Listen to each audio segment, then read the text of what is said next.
শ্রী রামচন্দ্র যখন অযোধ্যার রাজা হয়েছে তখন তিনি একটি যজ্ঞ করেছিলেন। সেই যজ্ঞের নাম কি বলা হলো? অশ্বমেধ যজ্ঞ। শ্রী রামচন্দ্র যখন রাজা হয়েছিলেন কত কষ্টের পর একবার ভেবে দেখুন, মাতা কৈকেয়ীর মনটাকে বিষাক্ত করে দিয়েছিল কে? মাতা কৈকেয়ীর মনটা বিষাক্ত করেছিল মন্থরা। দুষ্ট লোকের মিষ্টি কথা ঘনিয়ে আসে কাছে, কথা দিয়ে কথা নেয় প্রাণ যায় পাছে। সেই জন্য মায়েদের উদ্দেশ্যেও বলবো, আপনার সংসারে ছোটখাটো ঝগড়া, অশান্তি, মনোমালিন্য এগুলো বাইরের কারোর কাছে যেন বলতে যাবে না, তাহলেই তারা সুযোগ নেবে। আর সংসারে বাইরের যুক্তি পরামর্শ আপনি যখনই শুনবেন সেই সংসার ভাঙতে বাধ্য। একটা সংসার ভাঙতে 5টা মিনিট সময় লাগে না বাবা, কিন্তু 5 জনকে নিয়ে সংসার জুড়ে রাখতে সারাটা জীবন কেটে যায়। আগেকার দিনে আমরা দেখতাম, শুনেছি, আমার কাকা জ্যাঠাদের দেখেছি, তারা 4 ভাই, তারা একসঙ্গে থাকে। তারও আগে এক বাড়িতে 7 ভাই, 8 ভাই, 9 জন ভাই, 10 জন ভাই, 10টা হাড়ি একসঙ্গে সবাই আমরা মিলেমিশে থাকতাম। কিন্তু আজকের দিনে 2টো ভাইও মিলেমিশে থাকতে পারে না। সামান্য একটু জমির জন্য বাবা ছেলে বাবাকে খুন করছে, ভাই ভাইকে খুন করছে। আগেকার দিনে আমার মায়েরা সকালবেলা উঠে যখন ঘর ঝাড় দিতেন, একটু চিন্তা ভাবনা করে দেখুন, নিজেদের উঠোনটা ঝাড় দেওয়ার পরে ঘরের সামনে, উঠোনের সামনে যে গ্রামের রাস্তাটা যতটুকু পারতেন একটু ঝাড় দিয়ে পরিষ্কার করে। কেন না? সেখানে আমার গ্রামের মানুষগুলো যাতায়াত করত। এই যে আন্তরিকতা, এই যে প্রেম, এই যে ভালোবাসা আজকের দিনে কোথায়? ছোট যা উঠে সকালবেলা তার ঘরের যত ময়লা, যত নোংরা সব বড় জায়ের বাড়ির দিকে ঠেলে দিল। আবার বড় যা ঘুম থেকে উঠে যেই না দেখবে, তবে রে পোড়ামুখী, এত লোকের মরণ হয় তোর মরণ হয় না। তার বাড়ির যত নোংরা সব ছোট জায়ের বাড়ির দিকে ঠেলে দিল। তাহলে হিংসা দিয়ে কখনো হিংসাকে জয় করা যায় না, প্রেম দিয়ে হিংসাকে জয় করা যায়, কিন্তু হিংসা দিয়ে কখনো হিংসাকে জয় করা যায় না। সেদিনের চিন্তা ভাবনা আর আজকের চিন্তা ভাবনার মধ্যে কতখানি পার্থক্য। বহু রূপে সম্মুখে তোমার ছাড়ি কোথা খুঁজেছ ঈশ্বর, জীবে প্রেম করে যেই জন সেই জন সেবিছে ঈশ্বর। যেমন মাটি খাঁটি হলে ফসল ভালো হবে, তেমন মাটি খাঁটি হলে সন্তান ভালো হতে। এটাই নিয়ম। সন্তান আমার গর্ভে আছে, আমি নাইটি পরে খাটে পা দোলাতে দোলাতে ফেসবুক দেখছি, হোয়াটসঅ্যাপ করছি, ইনস্টাগ্রাম দেখছি, হরিবল হরিবল। আর সকাল থেকে সন্ধ্যা পর্যন্ত সিরিয়ালের কচকচানি তো আছে। একটা নায়িকার যে কতবার বিয়ে হয় সিরিয়াল না দেখলে আপনারা বুঝবেন। শিক্ষা পাচ্ছি আমরা, সমাজ শিক্ষা হচ্ছে এখান থেকে, আমরাও সেই শিক্ষায় অগ্রসর হচ্ছি। একটা প্যান্টে আপনি যতগুলো ছেঁড়া লাগাতে পারবেন, যত তাপ্তি লাগাবেন, যতবার ছিঁড়তে পারবেন সেই প্যান্টের তত দাম। প্যান্টে যত ছেঁড়া থাকবে, যত তাপ্তি থাকবে তত দাম। কেন? আমরা পাশ্চাত্য শিক্ষা অনুকরণ করছি, আমরা পাশ্চাত্য শিক্ষায় শিক্ষিত হচ্ছি, কিন্তু একবার ভেবে দেখছি না যে পাশ্চাত্য শিক্ষা আমরা অনুকরণ করছি আজকে সেই বিদেশিরা নবদ্বীপ ইস্কনের বুকে লাল পেড়ে সাদা শাড়ি পরে কপালে তিলক রচনা করে হা গৌর প্রাণ গৌর,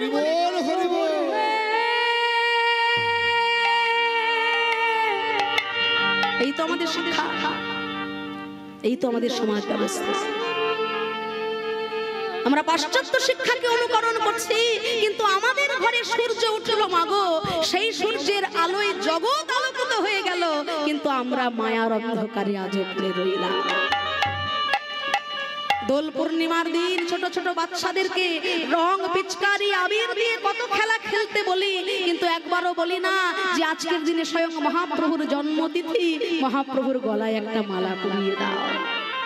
কলকাতার অনেক বাচ্চারা, অনেক ছেলেরা জানেই না দোল পূর্ণিমার দিন মহাপ্রভুর আবির্ভাব তিথি, অথচ যীশু খ্রিস্টের জন্মদিনটা আমাদের খুব ভালো মনে থাকে বাবা।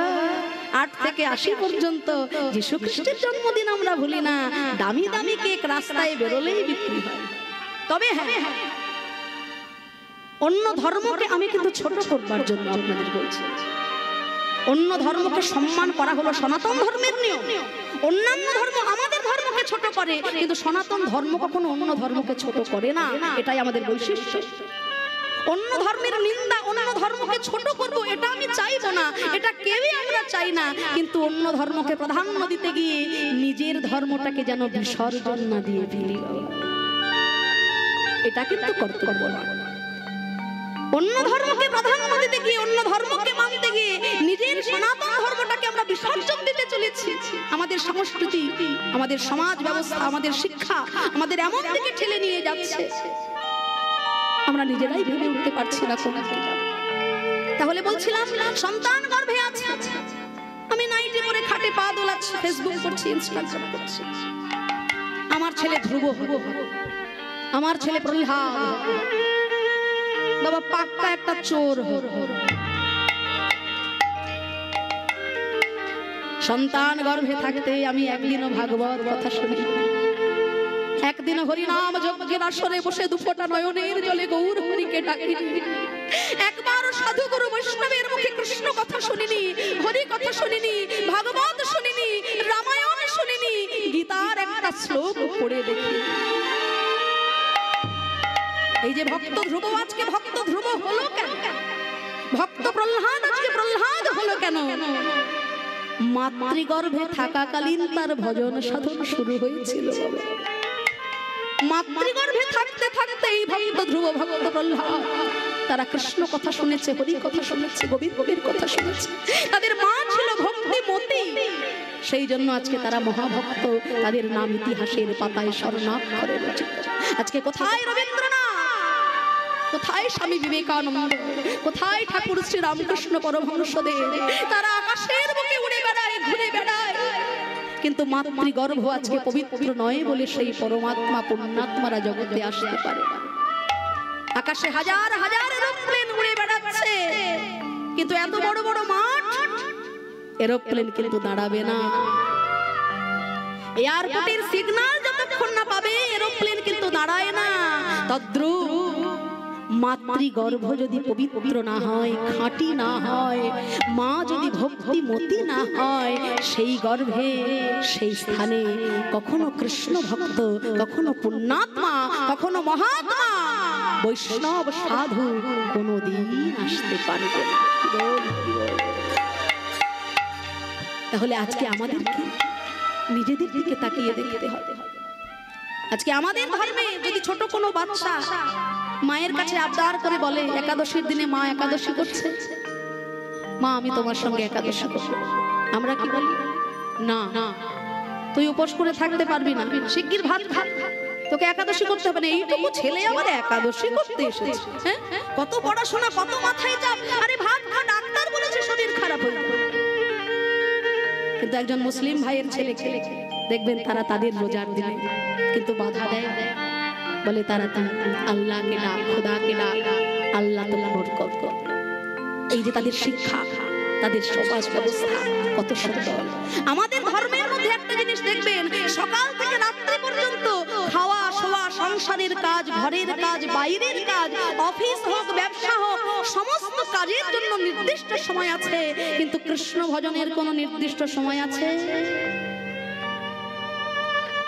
আজকে অন্যান্য ধর্মের দিকে তাকিয়ে দেখো, সারাদিন ধরে তারা যত কাজই করুক না কেন, তাদের ধর্মের দেবতাকে মানবার একটা নির্দিষ্ট সময় তারা পালন করে। কিন্তু আমাদের ধর্মে ভগবানকে ডাকার কোনো নির্দিষ্ট সময় নাই। সন্ধ্যাবেলায় যখন তোমার পুজো করবার জন্য মন্দিরে যায়, তখন টিভিতে সব থেকে প্রিয় সিরিয়ালটা শুরু হয়ে যায়। কোন দিকে যাব না বলে দাঁড়া দাঁড়া দাঁড়া, এইটুকু শুনে তারপর যাচ্ছি পুজো দিতে, দাঁড়া দাঁড়া দাঁড়া। আরে বাবা, এই সময়টা মিস গেলে চলবে না। সিরিয়ালটা চলতে চলতে যখন ছোট্ট একটা বিজ্ঞাপন বিরতি হয়, ঠিক ওই সময়টা তাড়াতাড়ি কাপড়টা পরে মন্দিরে গিয়ে নকুল দানা আর বাতাসাটা দেখিয়ে আবার বিজ্ঞাপন বিরতি শেষ হওয়ার আগেই এসে টিভির আসরে বসে। ও মা, বলে তুমি কষ্ট পাচ্ছ কেন? তোমাদের এদিকে এরকম কেউ নেই, ওসব আমাদের দিকের গল্প, বুঝলে তো? তোমাদের এদিকে সবাই ভালো ভালো, যাও যে কজন আছে সব উঠে চলে যাবে, তোমাদের এদিকে নয়। তাই তাই তো? এই হলো আমাদের শিক্ষা ব্যবস্থা। আমার না আছে অন্তরে ভক্তি, না আছে প্রেম, না আছে অনুরাগ, নকুল দানার বাতাসার থালা আমি শুধু তোমাকে দেখাতে শিখেছি দয়াময়, কিন্তু কেমন করে খাওয়াতে হয় তা আমি কোনোদিনও ভাবিনি। একটা দামি মিষ্টি কিনবো, একটা দামি সন্দেশ কিনবো, আগে আমি হিসাব করে নি আমি, ওর বাবা, আমার ছেলে আর মেয়ে, চারটে মিষ্টি হিসাব করে গোবিন্দের জন্য কিনছি। ওই মিষ্টি আমার গোবিন্দ সেবা করবে। কত বড় বড় রাজভোগ, মিষ্টান্ন, পরমান্ন সবকিছু বর্জন করে দুর্যোধনের কত রাজভোগ, মিষ্টান্ন, পরমান্ন সব ফেলে বিদুরের ঘরে ভগবান এসে শুকনো কলার খোসা খেয়েছিলেন। নিতাই গৌর হরি বল, হরি বল। শুকনো কলার খোসা কেন খেলে? না ওই কলার খোসার মধ্যে তার কতটা প্রেম ছিল, কতটা ভক্তি ছিল, কতটা অনুরাগ ছিল, সেটা দেখবার জন্য ভগবান এসেছেন। সবে স্নান করে এসেছেন বিদুরের স্ত্রী, একটাই কাপড়, এত দরিদ্র। স্নান করবার পর আর একটা যে কাপড় পরবে, শুকনো কাপড়, সে কাপড় তার না, একটাই কাপড়, সে কাপড়টা পরে স্নান করে কাপড়টা শুকোতে দিয়েছে রোদে। কাপড়টা শুকিয়ে গেলে তারপর এমত অবস্থায় ভগবান দুয়ারে দাঁড়িয়ে বলছে, মা, ও মা, আমার খুব ক্ষুধা পেয়েছে মা, এই দুপুর বেলা এসেছি তোমার ঘরে, আমায় কিছু খেতে দাও। বিদুরের স্ত্রী ভগবানের কণ্ঠস্বর শুনে তিনি এতটাই মুগ্ধ হয়ে গেলেন, এতটাই বিভোর হয়ে গেলেন, তিনি অঙ্গে কাপড় পরেছেন কিনা, বসন পরেছেন কিনা, দিক বিদিক জ্ঞান শূন্য হয়ে তিনি তার ছেলেকে আনন্দিত অন্তরে নিজে কোলের মধ্যে বসালেন। বিবস্ত্র অবস্থায় ভগবানকে কোলে বসে একবার ভগবানের মুখের দিকে তাকাচ্ছে, দুটো নয়নের জলে বক্ষ ভাসে, ভাবছে আমি কি দিয়ে তোমার সেবা দেব দয়াময়, ঘরে তো এক মুষ্টি তন্দুর নাই, আমি কি দিয়ে তোমার সেবা করব, কি দিয়ে তোমার ক্ষুধা নিবারণ করব? কিছুদিন আগে ভিক্ষায় পাওয়া শুকনো কলা, মা আমার ভাবে বিভাবিত হয়ে এতটাই আত্মহারা হয়ে গেলেন যে ভগবানের মদন পানে তাকিয়ে ওই কলাগুলোকে ছুলছেন, কলার খোসাগুলোকে ছুলে দিক বিদিক জ্ঞান শূন্য হয়ে কলাগুলোকে ফেলে দিয়ে শুকনো কালো খোসাগুলোকে ভগবানের বদনে তুলে দিয়েছে।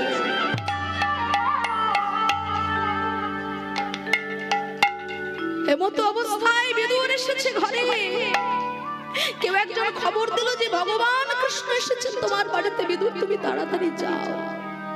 ছুটতে ছুটতে এসেছে বিদুর, ছুটতে ছুটতে এসে দেখছে হায় হায়, ভগবানের নাম শুনে বিদুর দিক বিদিক জ্ঞান শূন্য হয়ে গেছে। সে স্নান করতে গিয়েছিল, স্নান করে ভেজা গামছাটা হাতে মোড়াচ্ছে, জল নিংড়াচ্ছে, কৃষ্ণ এসেছে কথা শুনে ছুটতে ছুটতে বিদুর আজকে ঘরে ঢুকেছে। হায় হায়, বিদুর স্ত্রীকে দর্শন করে অবাক হয়ে গেলেন, কি তুমি এইভাবে ভগবান কৃষ্ণকে কলার খোসার সেবা করালে? তোমার মনে কি কোনো দয়া মায়া নাই? তোমার কি পাপ পুণ্যের কোনো জ্ঞান নাই? সঙ্গে সঙ্গে স্বামীকে দেখা মাত্রই বিদুরের স্ত্রী নিজের অঙ্গের যে বসনটা রোদে মেলেছিল সেই বসন দিয়ে নিজের মুখটা ঢেকে ফেলেছে। যে লজ্জা নিবারণ করছো তুমি আমাকে দেখে, কিন্তু কৃষ্ণকে দেখে তোমার লজ্জা নিবারণ করবার কথা মনে পড়লো না? তখন স্ত্রী ডেকে বলছে, স্বামী গো, কৃষ্ণকে দেখে লজ্জা নিবারণের কথা আমার মনে আসে নাই, কিন্তু আমি তোমাকে দেখে মাথায় বস্ত্র দিয়েছি, বসন দিয়েছি। কেন না, কৃষ্ণ এসেছে কথা শুনে তোমার গামছাটা পরার কথা মনে নাই।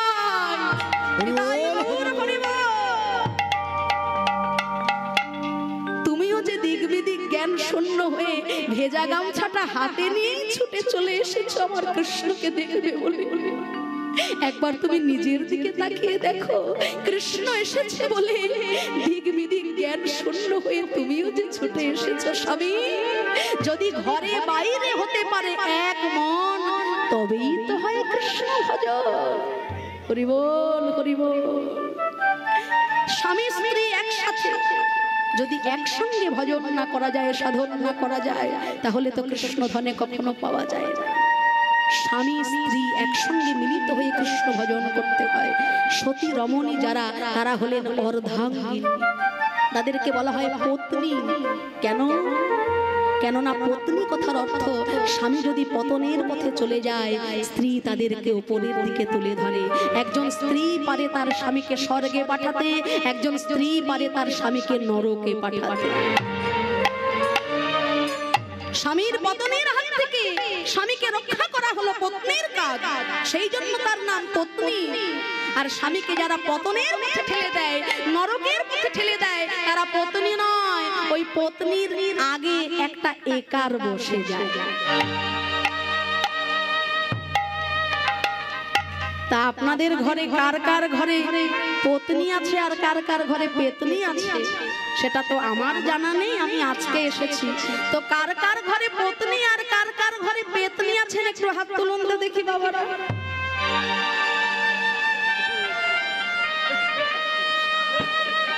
আমি জানি 3 ঘন্টা কীর্তন শোনার পর আপনাদের ঘরে যেতে হবে, সেজন্য আপনারা যে হাত তুলবেন না সেটা আমার জানা ছিল। তাই বাবা, স্বামী যদি পতনের পথে চলে যায়, তাকে বিপথগামী থেকে উদ্ধার করবা, বিপদ থেকে উদ্ধার করে তাকে উন্নতির পথে, স্বর্গের পথে ঠেলে দিতে পারে একমাত্র পত্নী। সেই জন্য তিনি সহধর্মিণী, সহকর্মী। আপনি ঘরে বসে সিরিয়াল দেখবেন, টিভি দেখবেন, কিন্তু আপনার স্বামী যদি ধর্ম করে, সে যদি কাশী যায়, পুরী যায়, বৃন্দাবন যায়, মথুরা যায়, আপনি ঘরে বসে কিন্তু তার পুণ্যের 50% পেয়ে যাবেন। কিন্তু স্বামী যদি পাপ করে, সেই পাপের 1% আপনি পাবেন না। কিন্তু স্বামী যদি পুণ্য করে, সেই পুণ্যের অর্ধেকটা ভাগ কিন্তু আপনি পাবেন না। সেই জন্য স্বামীকে ধর্মের পথে এগোনো স্ত্রীর কর্তব্য। সেই জন্য স্ত্রী হয় সহধর্মিণী, সহমর্মিণী, পত্নী। তাই ঘরে বাইরে যদি হওয়া যায় এক মন, তবেই হয় কৃষ্ণ ভজন, তবেই হয় গোবিন্দ ভজন। নিতাই গৌর হরি বল হরি বল।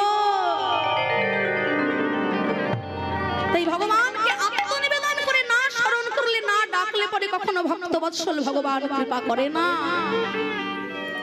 তাই তো আজকে মন্থরার কুপরামর্শে যখন 14 বছরের জন্য বনবাসে চলে গেলেন শ্রীরামচন্দ্র, কার কথায়? কৈকেয়ীর কথায়। কৈকেয়ীর কাছে রাজা দশরথ ঋণী ছিলেন। কেন না? 2টো বর তার কাছে, 2টো জিনিস তার কাছে পাওনা ছিল।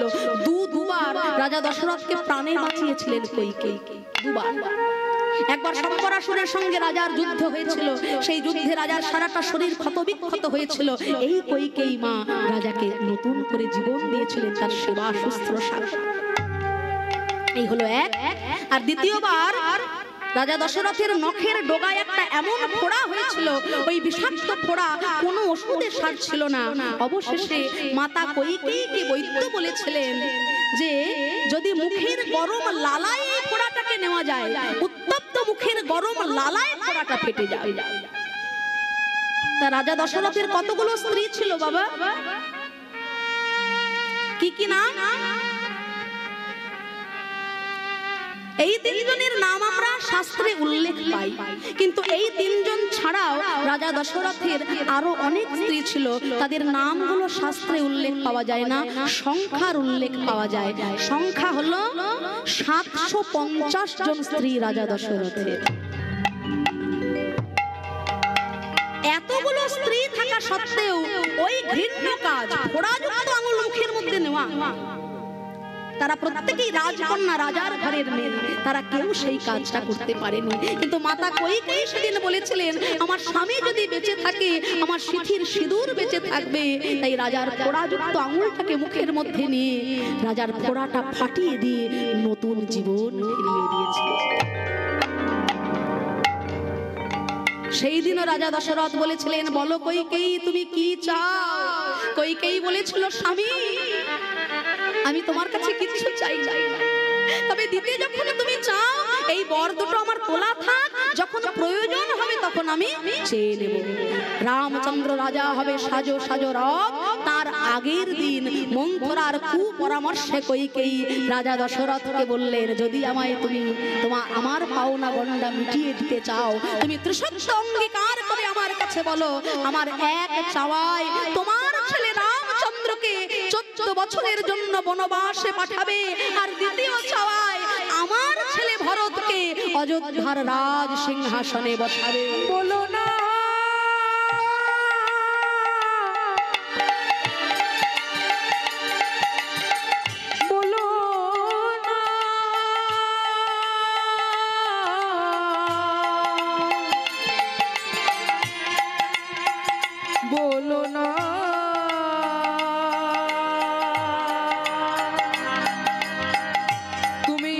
কথা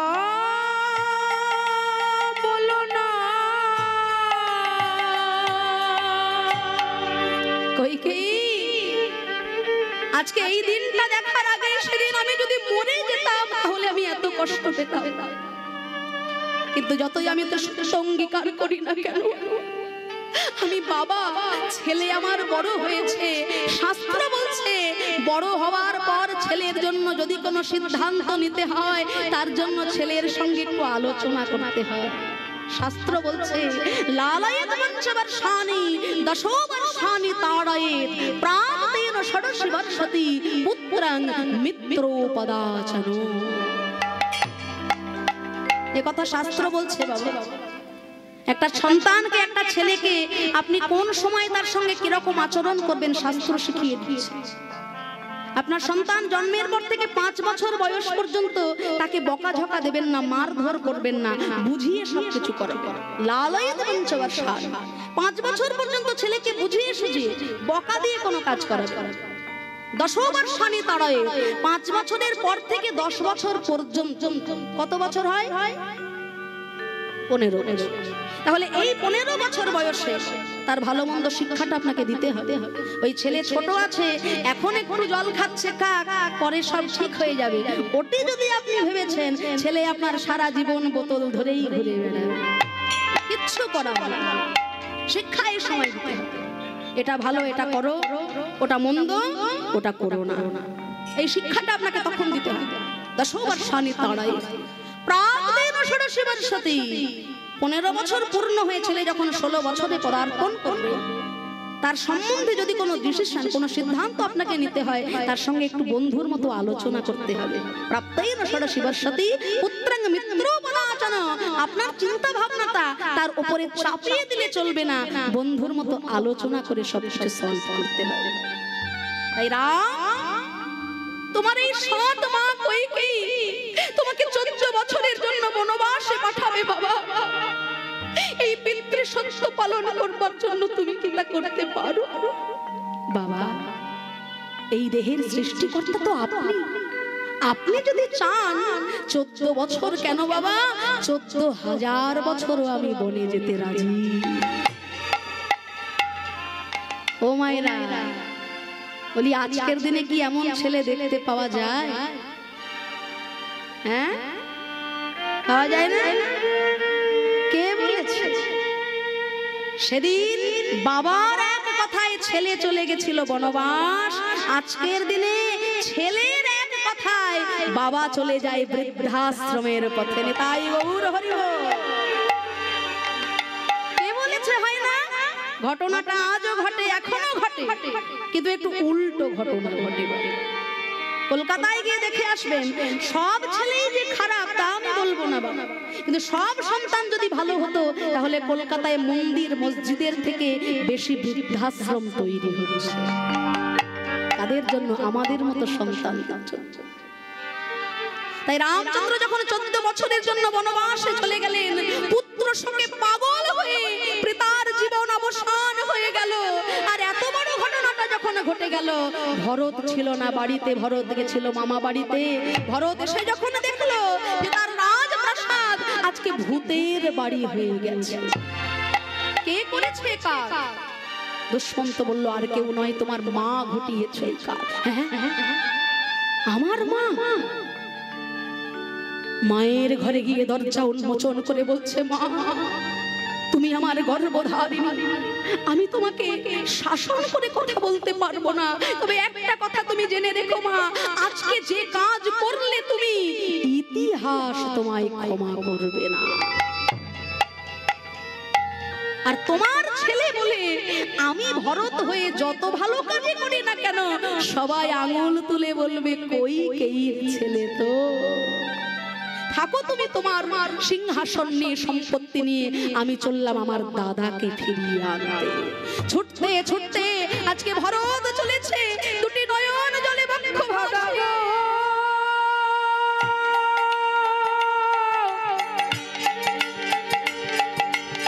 কোথায় দাদা,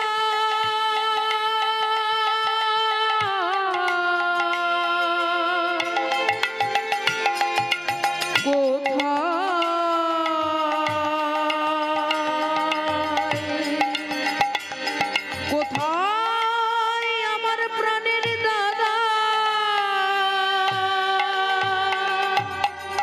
দাদা দাদা দাদা দাদা, তুমি বাড়ি চলো দাদা, তোমার বিহনে রাজপ্রাসাদ যেন ভূতের বাড়ি হয়েছে দাদা। দাদা তুমি বাড়ি চলো দাদা। কে? আমার ভরত এসেছে। ভরত, আজকে আমার প্রাণটা আনন্দে ভরে গেল রে ভরত। দাদা যদি সংসার ছেড়ে চলে যায়, ভাইয়ের মনে আরো আনন্দ হয় কি বাবা, তাই নাই? দাদা যদি সংসার ছাড়ে, ভাইয়ের আরো আনন্দ, আঙুল ফুলে কলা গাছ। দাদা চলে গেছে, সব সম্পত্তির ভাগ এখন আমি পাব। সব সম্পত্তি আমি একা ভোগ দখল করব। ভাইয়ের মনে আরো আনন্দ হয়। একটা জিনিস মনে রাখবেন বাবা, এই জাগতিক সম্পর্ক, জাগতিক সম্পত্তির জন্য সারা জীবন আমরা মাথা ঠুকে মরি। জাগতিক সম্পত্তির জন্য কত অনাথ সৃষ্টি, ভাই ভাইকে খুন করে দেয়, ছেলে বাবাকে খুন করে দেয়। কিন্তু আমরা ভুলে যাই, জাগতিক সম্পত্তি যার জন্য এত ঝগড়া, এত মারামারি, শেষের দিনে সম্পত্তি কিন্তু সম্পত্তি পড়ে রইবে। আপনার সম্পত্তি অন্য কেউ ভোগ দখল করবে, অন্য কারোর হাতে ট্রান্সফার হয়ে যাবে, কিন্তু একটা সম্পত্তি আপনার কেউ নিতে পারবে না। এই হরিনাম সংকীর্তনের আসরে বসে যে পুণ্য ধন আজকে আপনারা অর্জন করছেন, হরি বল, এই সম্পত্তি কিন্তু আপনার কেউ কেড়ে নিতে পারবে না। জাগতিক সম্পত্তি যার জন্য মারামারি কাটাকাটি, সে সম্পত্তি ভাগ হয়ে যাবে মৃত্যুর পর। কিন্তু হরিনাম কীর্তনের আসরে বসে যে সম্পত্তি আমরা অর্জন করছি, যে পুণ্য ধন আমরা অর্জন করছি বাবা, শেষের দিনে পরমার্থ রূপে সেই সম্পত্তি আমরা ফেরত পাবো। কেউ কোনোদিন তা কেড়ে নিতে পারবে না, অন্য কারোর তা হতে পারবে না। তাই জাগতিক সম্পর্ক না বাড়িয়ে এই পারমার্থিক জগতের সম্পত্তি আমাদের বাড়াতে হবে। তাই দাদা বলছে, ভাই রে, দাদা যদি রাজ্য ছেড়ে চলে যায়, সংসার ছেড়ে চলে যায়, ভাইয়ের মনে আরো আনন্দ হয়। ভাই ভাবে আমি একাই সম্পত্তি ভোগ দখল করব। কিন্তু তুই কেমন ভাই রে, দাদাকে সম্পত্তি ফিরিয়ে দেওয়ার জন্য পায়ে ধরে কাঁদতে বসেছিস। তোর মতো ভাই যেন বাংলার প্রতিটা ঘরে ঘরে হয় রে ভরত, তাহলে এই দেশটা সোনার দেশ হয়ে যাবে। কিন্তু আমি তোকে কথা দিলাম ভাই, 14 বছর যেইখানে পূর্ণ হবে আমি তোর কাছে ফিরে যাব। ঠিক আছে দাদা, তাহলে এই চরণ তুমি তোমার এই খড়মের উপরে রাখো। 14 বছর ধরে দাদার চরণের ওই খড়ম সিংহাসনের উপরে রাখলেন। আর 14 বছর সেই সিংহাসনের নিচে মাটিতে কুশের আসন পেতে ভরত রাজত্ব চালালেন। 14 বছর পর দাদা ফিরে এসে বলছে, ওরে ভরত, আমার এই রাজ্যকে তুমি এতদিন রক্ষা করে রেখেছো, প্রজাদের শান্তিতে রেখেছো, আমি তোমায় বর দিতে চাই, বলো তুমি কি বর চাও? ভরত তখন কেঁদে বলে, দাদা 14 বছর তোমার সম্পত্তি আমি আগলে রেখেছি, বিনিময়ে আমাকে যদি তুমি কিছু দিতে চাও দাদা, তুমি আমায় এই আশীর্বাদ করো দাদা, আগত জন্মে আর ভাই হয়ে নয়, যেন বন্ধু রূপে দেখা দিও।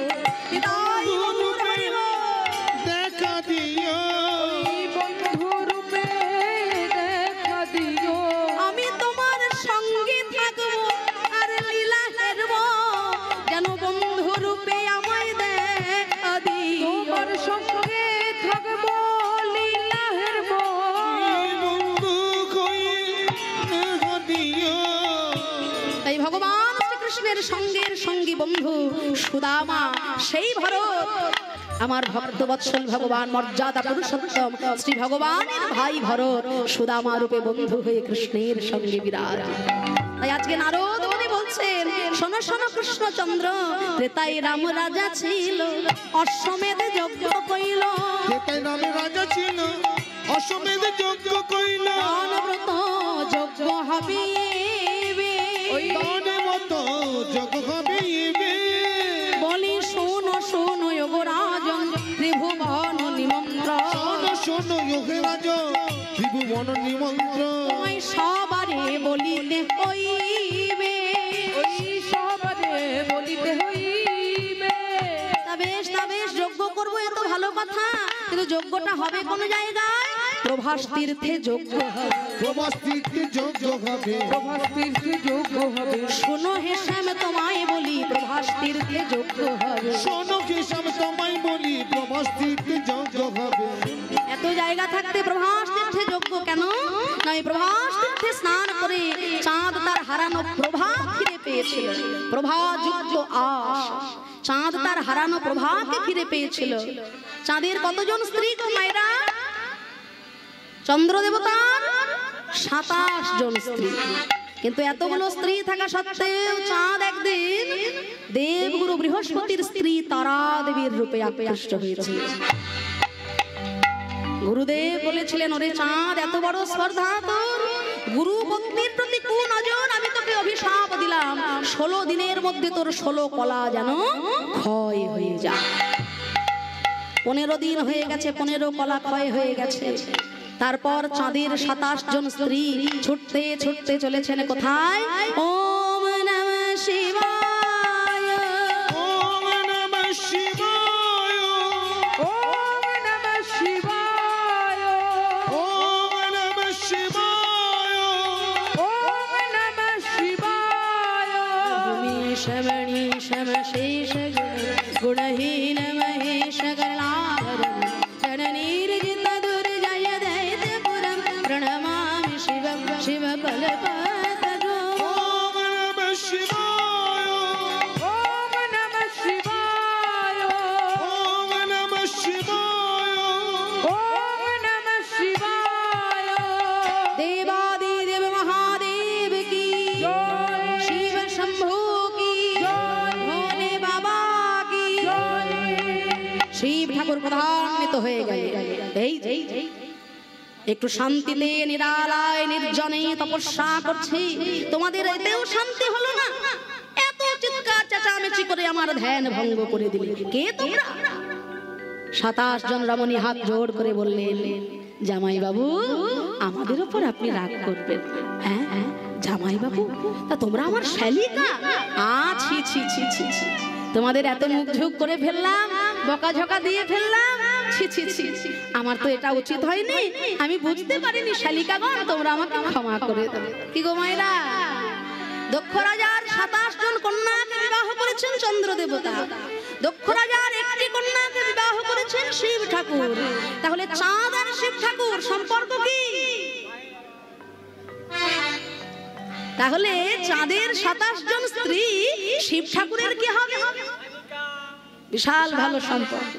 বলছে, তোমরা আমার এত আপন, এত কাছে, কিন্তু আমি তোমাদের মুখ ঝুঁক করে ফেললাম, তা আমার কথায় রাগ করো না। না জামাই বাবু, আপনার কথায় আবার রাগ করে?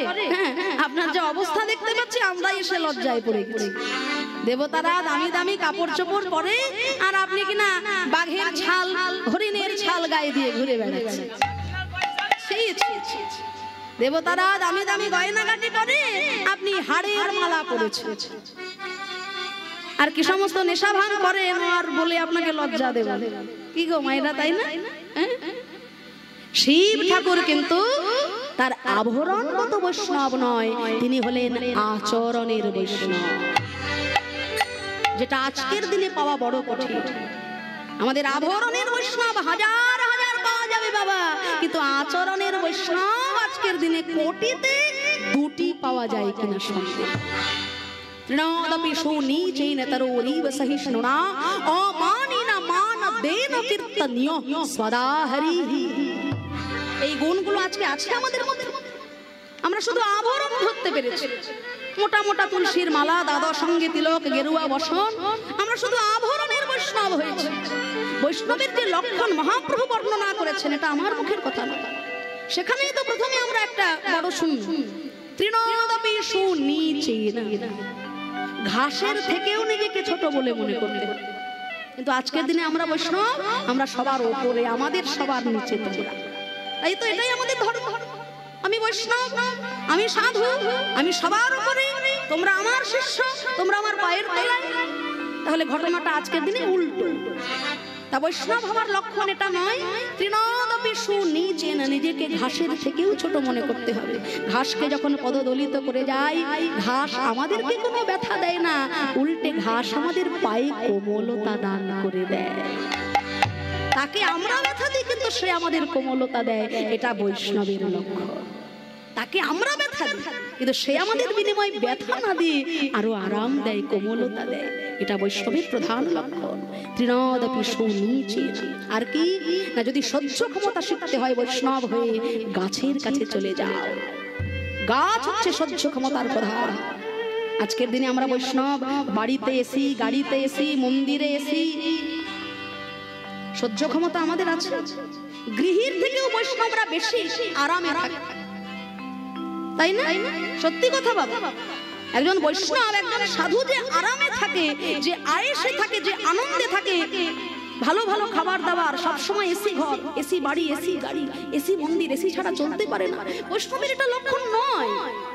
বৃক্ষ যেমন কাটিলে হোক কিছু না বলয়, শুকায়া মইলে হোক কবু জল না মাগয়, যে যাহা চায় তারে দেয় আপন ধন, ঘর্ম বৃষ্টি সহে আন রে করয় রক্ষণ, উত্তম হইয়া বৈষ্ণব হবে নিরভিমান, জীবে সম্মান দিবে জানি কৃষ্ণ অধিষ্ঠান। দুপুরবেলা রৌদ্রের তাপে গাছের তলায় গিয়ে বসছি, গাছ ছায়া দিচ্ছে, গাছের ফল খাচ্ছি, ক্ষুধা নিবারণ করছি। আবার চলে যাওয়ার সময় গাছের একটা ডাল ভেঙে হাতে নাড়াতে নাড়াতে চলে যাচ্ছে। তাহলে গাছ কিন্তু তিনটে দিক থেকেই আমাকে আনন্দ দিল। আমি কিন্তু তাকে ব্যথা দিয়ে চলে এলাম, কিন্তু গাছ আমাকে উল্টে কোনো কথা বলল না, আমাকে শুধু আনন্দ দিল, সুখ দিল। বৈষ্ণবের লক্ষণ এটা। তরোরিব সহিষ্ণু না অমানি, নিজের মান সম্মান নিয়ে যে চিন্তা করা, কি ছিনু রে আর কত বড় হনু রে, এই নিজের মান সম্মান নিয়ে যে বৈষ্ণব চিন্তা করবে, সে বৈষ্ণব হতে পারে। অমানি, নিজের মান সম্মান ভেবো না, মান দেয় না, মান দিতে শেখো, মানুষকে মান দিতে শেখো। বহু রূপে সম্মুখে তোমার ছাড়ি কথা খুঁজেছ ঈশ্বর, জীবে প্রেম করে যেই জন, সেই জন সেবিছে ঈশ্বর। তাহলে অমানি না, মান দেয় না, কীর্তনীয় সদা হরিহি, মুখে সদা হরি গুণ কীর্তন। এতগুলো গুণ যার মধ্যে বিদ্যমান, তিনি হলেন বৈষ্ণব। তাই শিব ঠাকুর আমার মতো আভরণের বৈষ্ণব তিনি নন, তিনি হলেন আচরণের বৈষ্ণব। সেই জন্যই বৈষ্ণবানাং যথা শম্ভু। তাই শিব ঠাকুর বললেন, দেখো আমার মতো জামাইবাবু থাকতে তোমাদের স্বামীকে কে কেড়ে নেয়, তোমরা কি করে বিধবা হও সেটাও আমি দেখে নেব। চাঁদের এক কলা বাকি আছে, আমার মাথার জটার মধ্যে তোমরা তাকে রেখে দাও। আমার মাথার জটায় গঙ্গা আছে, কারোর অভিশাপ এখানে কাজ করবে না। হ্যাঁ, কারোর অভিশাপ এখানে লাগবে না। তা ওই যে এক খণ্ড চাঁদ এনে রেখে দেওয়া হলো শিবের মাথায়, তাই তো?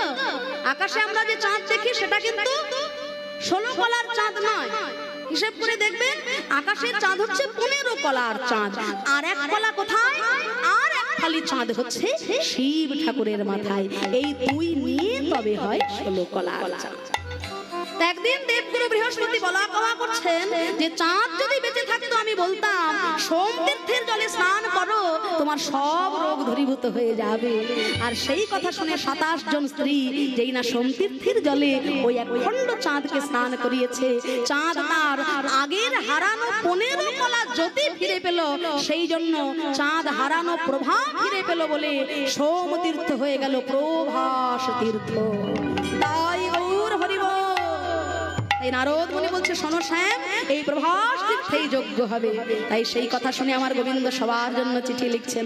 আহা প্রথমে শঙ্করে পরে শঙ্করী রে, শঙ্করী পরে শঙ্করী, গণপতি কার্তিকে রে, গণপতি কার্তিকে রে, সে যে পদজনী লক্ষ্মী বিনা পানি, যে পদজনী লক্ষ্মী বিনা পানি, পত্র লিখে নিজ করে। সে যে পদজনী লক্ষ্মী বিনা পানি, পত্র লিখে নিজ করে। সবার নামে চিঠি লিখলেন, দাদা বলরাম সংশোধন করে দিচ্ছেন।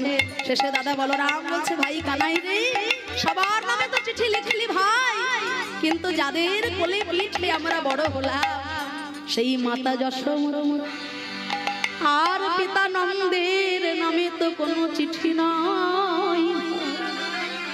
গোবিন্দ আমার কেঁদে বলে, দাদা যত দেব দেবী গন্ধর্ব কিন্নর সকলের নামে চিঠি লেখার মতো যোগ্যতা আমি অর্জন করেছি দাদা, কিন্তু মায়ের কাছে চিঠি লেখার মতো আমি ভাষা খুঁজে পেলাম না দাদা।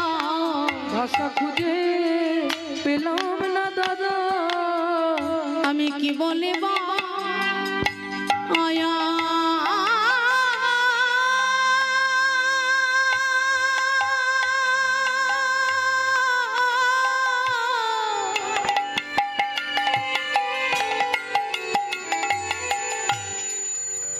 ওগো দাদা কি বলিয়া ক্ষমা চাইব, মায়ের কাছে চিঠি লেখার মতো ভাষা পেলাম, তবুও না লিখলেই নয়, তাই নয়নের জলে বক্ষ ভাষাই প্রাণ গোবিন্দ আমার কেঁদে কেঁদে বলে, ওগো মাতা যশোদী, জন্মাবধি অসুর বধ করতে করতে আমার জীবন গেল, মায়ের সেবা বাবার সেবা কি করে করতে হয় তা তো আমার জানা নাই, কিন্তু আমি যে শাস্ত্রে শুনেছি কুপুত্র যদ্যপি হয় কুমাতা কখনো, আমি তোমার অযোগ্য গোপাল, কিন্তু তুমি তো আমার মাতা, আমি অযোগ্য সন্তান বলে তুমি যেন আমায় দূরে ঠেলে দিও না মা, তুমি যেন নিজ গুণে কৃপা করে আমার যোগ্যে এসো, তোমার আশীর্বাদ ছাড়া তো আমার যোগ্য হবে না। কোন শুভ কাজ করতে গেলে বাবা মার আশীর্বাদ না হলে হয় না। মহাপ্রভু যখন সন্ন্যাস নিয়ে চলে গেছে, ফিরে আসতে হয়েছিল, ওই ব্রজের কোকিল ব্রজে যা বলে বিদায় দিল বলেই মহাপ্রভু যে সন্ন্যাসী হয়ে গেলেন তা নয়, তিনি জানেন যে ছলনা করে মায়ের কাছ থেকে বিদায় নিয়ে আমার সন্ন্যাস হবে না, তিনি আবার ফিরে এলেন মায়ের কাছে। মা, তুমি যদি আমাকে অনুমতি না দাও, আদেশ না দাও, আশীর্বাদ না করো, কৃষ্ণ ভজনের পথ আমার পিছল হয়ে যাবে, ভজন আমার হবে না।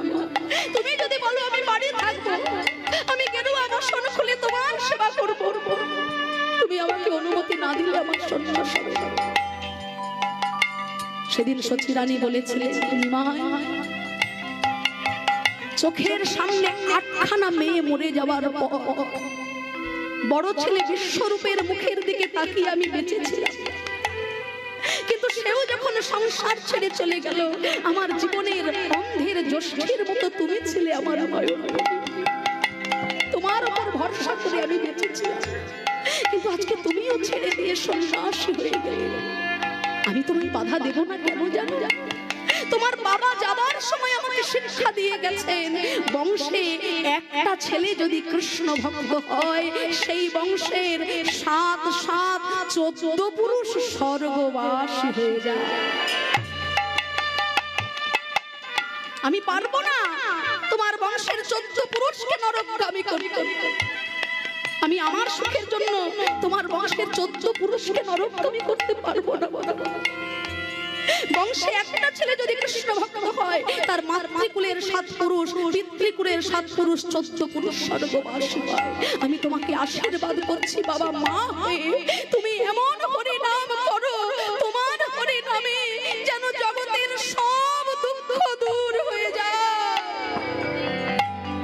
এই হলো মা। এমন মা না হলে কোনোদিন চৈতন্য মহাপ্রভু হওয়া যায় না। এই মেদিনীপুরের গর্ব ঈশ্বরচন্দ্র বিদ্যাসাগর, আজকে ইতিহাসের স্বর্ণাক্ষরে তার নাম লেখা কেন? তার মা ছিলেন ভক্তিমতী, সেই জন্য আজকে তিনি বিদ্যাসাগর। সন্তান হয়ে মায়ের প্রতি তার কতটা ভালোবাসা আপনারা তো জানেন।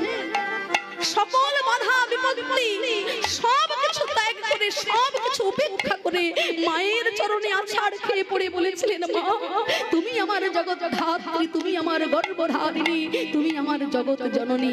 প্রতি মার মাঝে দেখি প্রতি মারে কাঠের মূর্তি, মাটির মূর্তি, লক্ষ লক্ষ টাকা বাজেটে পুজো করছি, আর ঘরে আমার জীবন্ত প্রতিমা দুবেলা দুমুঠো ভাতের জন্য চোখের জলে ভেসে যাচ্ছে। আর দুর্গাপূজার সময় আমি 50,000 দিয়েছি, আমি 40,000 দিয়েছি, আমি 1 লাখ দিয়েছি। ওই মাটির মূর্তিকে পুজো করার আগে তোমার ঘরের জীবন্ত প্রতিমাকে পুজো করো। জীবন্ত প্রতিমা যদি খুশি হয়, মাটির মূর্তি তোমার আপনা আপনি আশীর্বাদ করবে। বেঁচে থাকতে ভালোবাসা, মরার পর সারা পাড়ার লোককে গলদা চিংড়ি খাইয়ে কোনো লাভ হবে না, ওটা শুধু লোক দেখে। বেঁচে থাকতে ভালোবাসো, বেঁচে থাকতে সম্মান করো, আনন্দ দাও। ঘরের জীবন্ত প্রতিমা, ঘরের জীবন্ত ভগবান যদি খুশি থাকে, বৃন্দাবনে তোমায় কষ্ট করে যেতে হবে না, বৃন্দাবন তোমার বাড়িটাই তৈরি হয়ে যায়। বিদ্যাসাগরের কাছে কন্যাদায়গ্রস্ত পিতা এসে একদিন দুটো চোখের জলে বলে ভেসে কাঁদছে। বিদ্যাসাগর বলছে, আপনি এভাবে কাঁদবেন না বাবা, আমি চেষ্টা করছি কি করে আপনার কন্যা দায় হতে আপনাকে মুক্ত করা যায়। বিদ্যাসাগরের মায়ের হাতের একটা সোনার বালা ওই কন্যাদায়গ্রস্ত পিতাকে চুপি চুপি দিয়ে, এই একটি সোনার বালা দিয়ে আপনি কন্যা বিদায় করুন, পরে যদি প্রয়োজন হয় আপনি আসবেন আমার কাছে, আমি যথাসম্ভব চেষ্টা করব। মায়ের একটি বালা দিয়ে সেই কন্যাদায়গ্রস্ত পিতাকে কন্যাদায় হতে মুক্ত করেছিলেন বিদ্যাসাগর। কিন্তু পরক্ষণে চিন্তা করলেন, আমি কি করলাম? সন্তান মাকে বালা গড়ে দেয় আর আমি আমার মায়ের বালা ছিনিয়ে নিলাম, এ তো মহা পাপ, মহা অপরাধ। এই অপরাধ আমি কদিন চেপে রাখবো?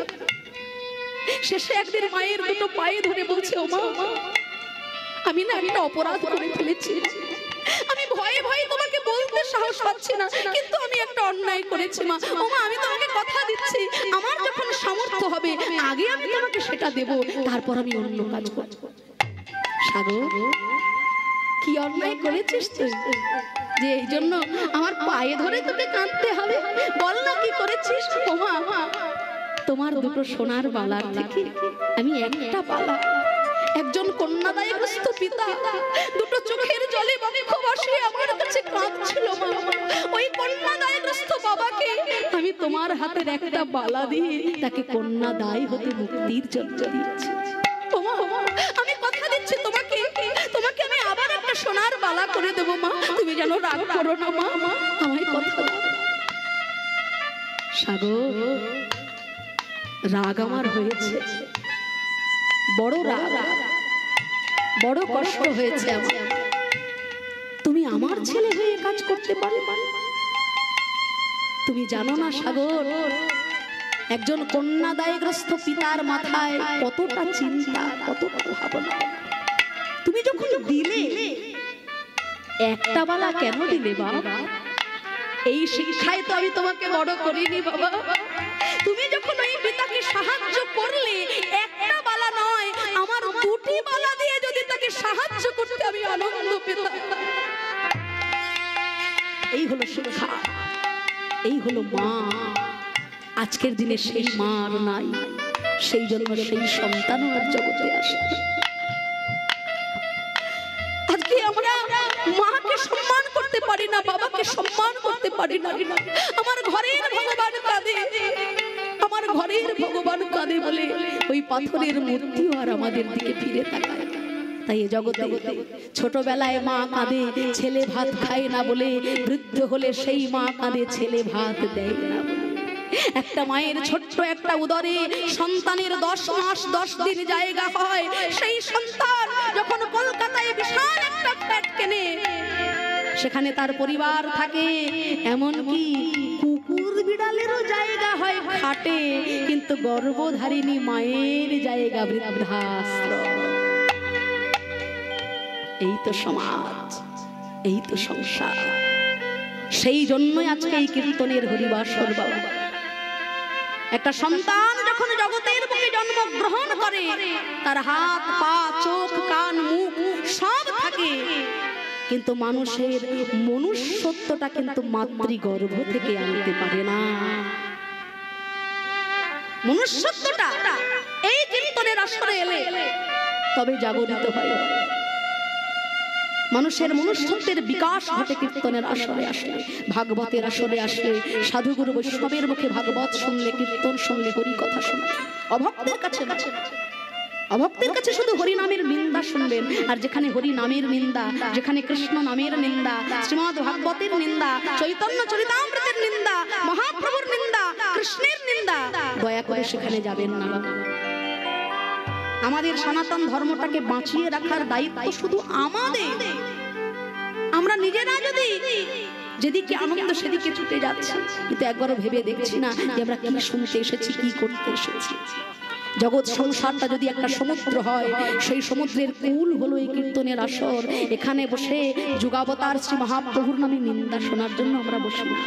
এখানে বসে দুটো ভাগবত কথা শুনে, সাধুগুরু বৈষ্ণবের মুখে হরি কথা শুনে, কৃষ্ণ কথা শুনে জীবনটাকে কৃষ্ণময় করা, জীবনটাকে উন্মুক্ত করে ভক্তের চরণে বিলিয়ে দেওয়া, এই জীবনটাকে সাধুগুরু বৈষ্ণবের চরণে বিলিয়ে দিলে হরি কথা কৃষ্ণ কথার দ্বারা, হরি নামের দ্বারা ভব সমুদ্র আমরা একদিন অনায়াসে পার হয়ে যাব। হরি বল। তাই মায়ের কাছে চিঠি লিখলেন, বাবার কাছে চিঠি লিখলেন, সখাদের কাছে চিঠি লিখলেন, রাধা রানীর কাছেও চিঠি লিখে বললেন, রাধে তুমি আমার প্রেমময়ী নও, শুধু শক্তি স্বরূপ। সবার নামে চিঠি লিখে নারদ মুনির হাতে তা দিলেন। আর নারদ মুনি সেই চিঠি পেয়ে সবার কাছে ছুটে যাচ্ছেন। নিমন্ত্রণ পত্র পাইয়া নারদ চলিল, নারদ চলিল। পত্র পাইয়া নারদ চলিল, নারদ চলিল। পত্র পাইয়া নারদ চলিল, নারদ চলিল। কৈলাসেতে যাইয়া ঋষি শিব করে দিল, শিব করে দিল। কৈলাসেতে যাইয়া ঋষি শিব করে দিল, শিব করে দিল। পত্র হেরি ভোলানাথ আনন্দে মগন, পত্র হেরি ভোলানাথ আনন্দে মগন, ওই পত্র হেরি ভোলানাথ আনন্দে মগন, পত্র হেরি ভোলানাথ আনন্দে মগন। বোম বোম বলি ভোলা করিল নরদম, বলি ভোলা করো নর্দন, বোম বোম বলি ভোলা করো নর্দন, বম বম বলি ভোলা করো নর্দন, বোম বোম বলি ভোলা করো নর্দন। আজ শিব নাচিছে, শিব নাচিছে, শিব নাচিছে, শিব নাচিছে, শিব নাচিছে, আজ শিব নাচিছে। নারদ নাচিছে, শিব নাচিছে, নারদ নাচিছে, শিব নাচিছে, নারদ নাচিছে, শিব নাচিছে, নারদ